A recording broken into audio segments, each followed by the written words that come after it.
Qué bueno que continúa con nosotros. Saludo con mucho gusto a la doctora Aribel Contreras. Ella es experta en diplomacia y también en asuntos globales. Aribel, muchísimas gracias por estar con nosotros. Al contrario, Alejandro, el gusto es mío. Muy buenas tardes a ti y a todo tu auditorio. A ver, una de las cosas que llamó mucho la atención ayer en este discurso del presidente Biden fue el tema de esta ley migratoria. Hizo un llamado otra vez al Congreso para darle salida. ¿Qué tanto eco crees que pueda tener? ¿Realmente se van a poder destrabar estos conflictos internos en el Congreso para darle salida?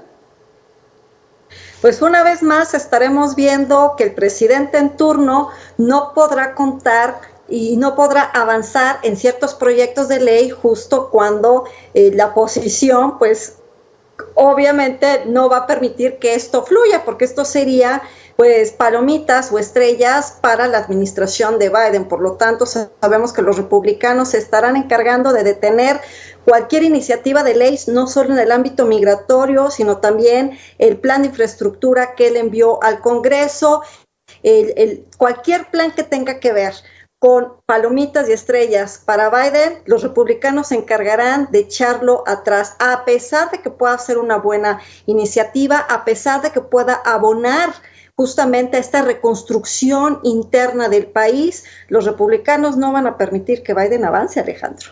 Oye, entonces, digamos que reprueba un poco Biden en el tema de llamar a la unidad, incluso también a estos dos partidos. Me encanta tu pregunta porque me hiciste recordar aquel 20 de enero donde justo en su discurso él hablaba sobre este llamado a la democracia y a la unión, ¿no? Después de recibir el país totalmente polarizado. Sin embargo, hoy el tema migratorio sigue y seguirá estando como un tema álgido al interior de su agenda doméstica, y también será un tema de la agenda bilateral con México y también con los países centroamericanos. Por lo tanto, este llamado que escuchamos en Biden el día de ayer, pues pareciera un poquito contradictorio en el sentido de que es congruente con lo que prometió, pero de repente es contradictorio en el sentido de que lo que él esperaba era, pues sí, normalizar, ordenar la migración. Sin embargo, cuando él asume el cargo, pues vemos que las olas de migración continúan para arriba y que a lo largo de estos 100 días, lo único que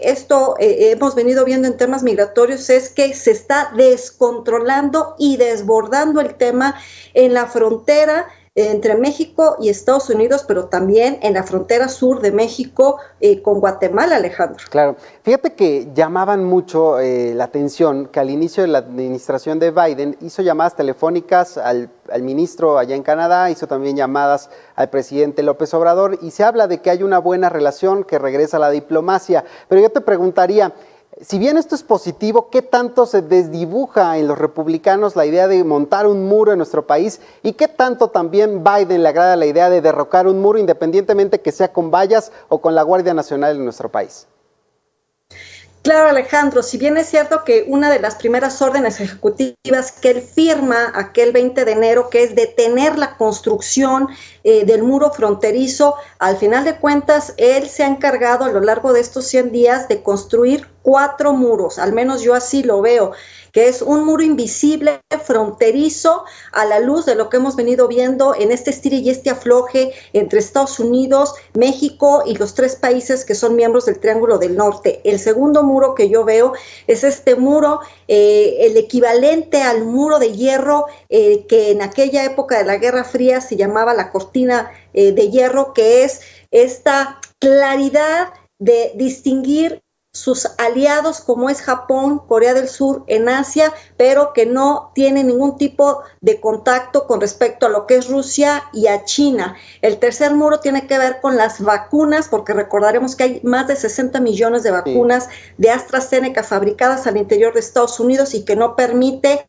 ni aplicarlas al interior, pero tampoco las ha aprobado para que puedan salir. Y el cuarto muro tiene que ver con el muro de las cadenas de suministro, donde de manera muy puntual él ha abordado el tema de reactivar la economía, pero a través de un análisis puntual sobre sectores estratégicos donde buscarán la sustitución de proveedores para dejar de depender de China, Alejandro. Entonces, me parece importante ver que aunque en algunos temas se avanza, pareciera que se retrocede y que lo que él quería hacer, que era darle esta cara humanitaria al tema de la migración, pues por el otro lado no es el que ahora ya la frontera tenga puertas abiertas para nuevos migrantes, tal y como salía en la nota minutos previos a este espacio entre tú y yo. Entonces, hoy por hoy me parece que va a ser uno de los grandes desafíos de la administración de Biden, para lo que falta todavía un largo camino de su administración.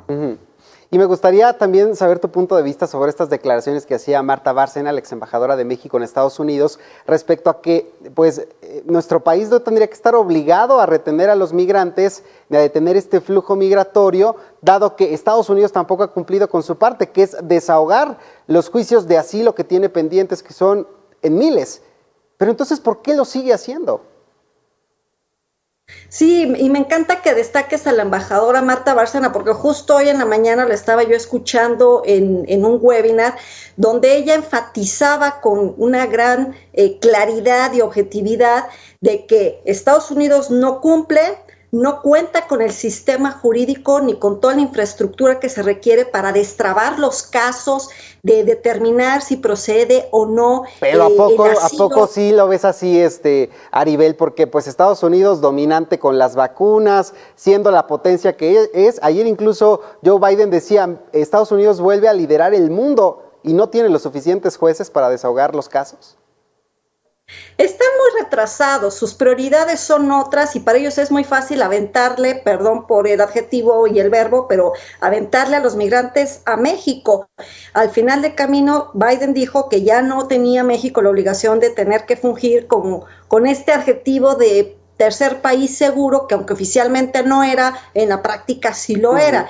Y al final de cuentas también ella subrayaba algo de que esto no debería de ser destacado como una crisis migratoria, porque crisis la que al final el éxodo sirio ha tenido alrededor del mundo. Sin embargo, pues estamos hablando del país hegemónico que es Estados Unidos, estamos hablando del vecino del norte de nuestro país, que cualquier cuestión que suceda ya nos afecta a nosotros y que por supuesto, a pesar de que tiene los recursos económicos, hay prioridades y me parece que la prioridad de Biden no es que lleguen más y que se normalice este nuevo estatus migratorio para los nuevos, sino lo que les interesa es contener, regularizar estos más de 11 millones de migrantes que todavía están ahí en diferente calidad y situación migratoria, además de la reactivación económica, además de la vacunación y además de una infinidad de temas que al interior Biden está actuando, pero que también